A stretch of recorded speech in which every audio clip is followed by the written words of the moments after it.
I'll be analyzing the themes of Bleach's Agent of Shinigami arc the same way I analyze the themes for other stories. If you don't know the drill, go watch the other videos. Instead of saying theme and anti-theme, I will be using truth and lie from Cam Weiland's book. Chapter 1 has a theme. The truth is, you should risk your safety to save others. The quote is, to consider my own safety, I'd have to be a real punk to do that. This is externalized by Rukia taking a blow to save Ichigo, and Ichigo going through the process that could kill him in order to save everyone. Him becoming a Shinigami is the climactic externalization that results in victory. I like how the externalization is unique to the setting. There isn't a lie. B+. In Chapter 2, the lie is, don't be selfless, represented by Ichigo, and the truth is, be selfless in helping others, represented by Rukia. Ichigo's quote is, I'm not gonna fight those things for total strangers, I'm not that self-sacrificing. Rukia's quote is, you must try to save them all, be willing to go anywhere, even be willing to sacrifice yourself for them. In the climax, Ichigo has a character arc, moving from the lie to the truth. He kills the hollow and saves the person, agreeing to pay back his debt to Rukia. A+. In the acidwire sub-arc, the lie that Sora believes is that he's the only one who feels alone from his death. His quote is, I was so lonely, it was unbearable, sometimes I just wanted to kill. The truth is that everyone feels alone when someone dies, not just Sora.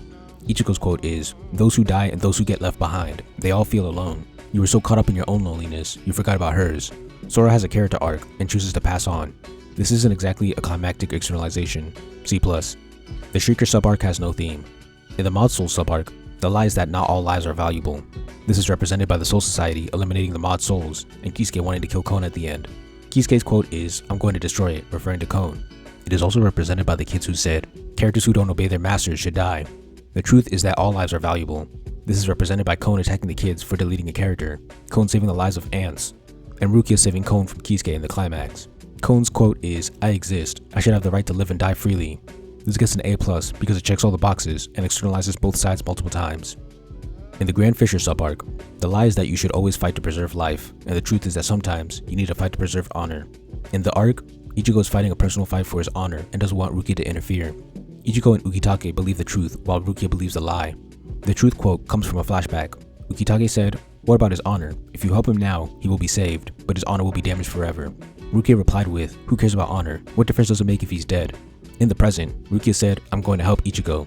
In the end, she has a character arc and decides to let Ichigo fight alone. There is no climactic externalization resulting in victory, but Ichigo is cool with Rukia because she didn't interrupt him.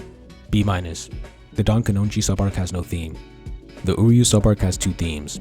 The first is with Chad. The lie is that fists are for hurting people, and the truth is that fists are for protecting. There isn't a quote for the lie, but in the past, Chad used his strength to hurt people. His grandpa had to teach him the truth. You've got big strong fists, you need to learn how to use them for good. The lie quote is Chad acknowledging that the lie is wrong. I know my fists aren't for hurting people. That counts as a character arc in his past. In the climax, Chad's desire to protect is rewarded with his left arm that helps him win the fight. A+. Finally, there's Uryu's theme. The lie is that Quincy's are better than Shinigami. The truth is that Quincy's and Shinigami should work together. The ghost that fueled Uryu's lie was the fact that his master died because the Shinigami didn't recognize the value of the Quincy's. His quote is, I must demonstrate to you the strength of the Quincy's. His master was actually trying to show him how the two sides could work together, which Ichigo realizes. His quote is, the point of your master's desire wasn't to prove that Quincy's are better than Shinigami. He wanted them to fight as a team. In Chapter 49, the story shows how their opposite powers can combine for greater strength. Unfortunately, in the climax, Ichigo just solos the Menos instead of teaming up like they planned. But afterwards, Uryu uses the established contrasting powers to save Ichigo from his powers losing control and killing him. If you count this as the climax, then there is a climactic externalization.